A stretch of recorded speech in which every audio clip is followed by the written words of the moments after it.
Hi guys, welcome to another video.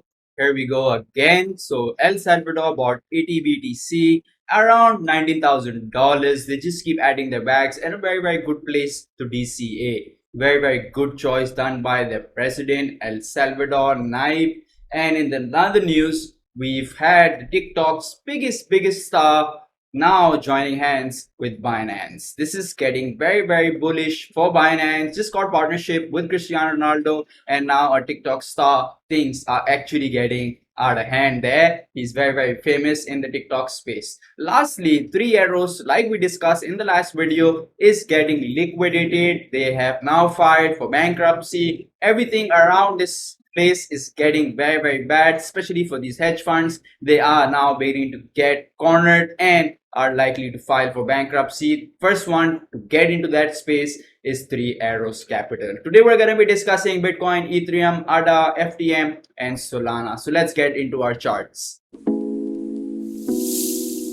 First thing first, let's get into the BTC USDT 4-hour chart. In the BTC USDT 4-hour chart, we've continuously been in this downtrend line. We did have a good breakout from our inverse head and shoulders, but failed to go above to the levels of $25,000, and that was because of lack of volume and orders being placed by Michael Saylor from MicroStrategy, who also bought some Bitcoin last week. Now, if we get into this situation that we had a quick upside, liquidated all the short positions that were trying to short these markets. There were too many shorters. We needed to get rid of them, and we surely did with this upside. And now we are beginning to have a retest of our resistance. So we lost support here, came back up, tried to break above the support, but we failed to do so, turned that into resistance, and now we're getting rejected from this resistance, a downtrend line all the way from 16th of June. Next up, let's get into Ethereum 4-hour chart. So on Ethereum 4-hour chart, similar price pattern and inverse head and shoulder, tried to have a breakout, lack of volume, and obviously Ethereum is built around so many systems. The ecosystems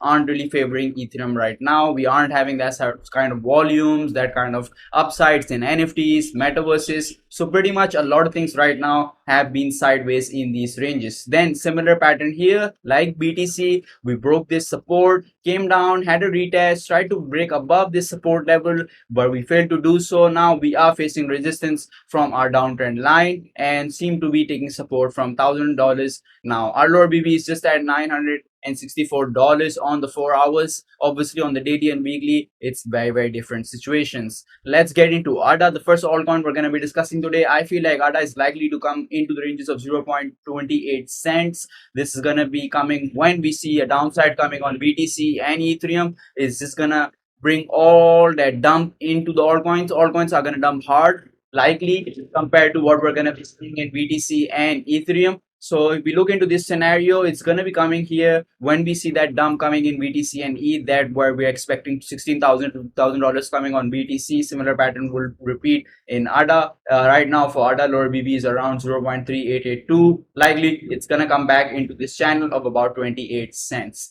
Let's get into Solana. So Solana is going to be coming into ranges of about $18, $19, $20. We did have a week last time to around $26, and now we did have a breakout just like Ethereum and BTC failed to break above, got rejected from SMA 50. Now we are facing resistance from our downtrend line and continuously being closing below that. So this weekend, this month, all of June was very bearish for altcoins and for BTC and ETH. If we get into FTM's chart, FTM I'm expecting to come into the ranges of about 0.14 cents. Right now it's trading at 24 cents, so the 10-cent drop is likely to come when we see that downside coming on BTC. And right now the lower BB is just above that line, which is around 16 cents. So just that range is going to be very critical. Our support is way below that, so hopefully we do see some kind of bounce coming from here on FTM.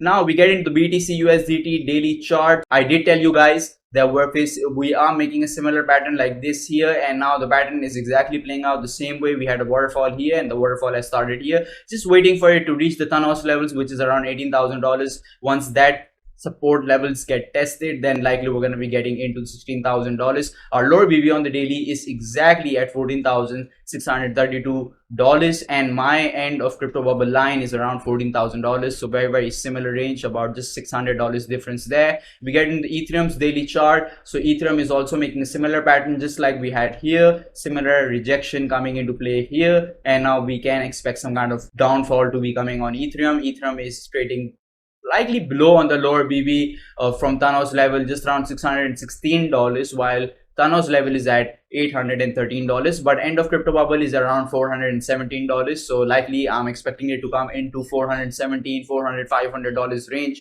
That's gonna be very critical. Now if we get into big data on Gate.io, greed and fear index, extreme fear 14 levels. Yesterday we were at 11. On a smaller upside, we have increased and made this gap, so this gap will be fulfilled once we see that downside coming. We get in long and short ratio, global data pretty even, Steven, 55%, 54% in shorts. But if we get into block trades, 1 hour, 66.91% people are in short positions right now. Funding rate for BTC and ETH are negative right now. Market sentiment is neutral. On Polkadot, we have buy sentiment right now. Funding rate is negative, and RLC is on sell in the market sentiment. So overall, if you look into the big data, it looks quite bearish right now. And the most important thing, June finished. June was massive bearish month. First time in the history of Bitcoin. The worst we had was in 2013, which was around 29%. This year we had around 37.28%. So this was the worst month we have seen in BTC to date. And July didn't start pretty well. It's already negative to 3.85%.